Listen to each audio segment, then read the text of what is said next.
नमस्कार, सत्यदर्शन न्यूज मध्ये आपले स्वागत आहे. मी पायल शहा. एक नजर टाकूया आजच्या ठळक घडामोडीवर. पेट्रोल डिझेल होणार स्वस्त. सध्या देशातील अनेक शहरांमध्ये सार्वजनिक वाहतुकीसाठी इलेक्ट्रिक वाहनाचा वापर केला जात आहे.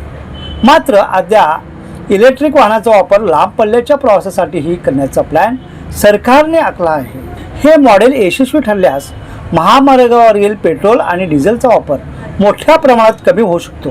हा प्लॅन यशस्वी होण्यासाठी चार्जिंग इन्फ्रास्ट्रक्चर तयार करणे गरजेचे आहे. त्यामुळे सरकार महामार्गावर ठराविक अंतरावर चार्जिंग स्टेशन उभारले जात आहेत, जिथे फास्ट चार्जिंग, वीज पुरवठा आणि चालकांसाठी चांगल्या सुविधा उपलब्ध करून दिल्या जात आहेत.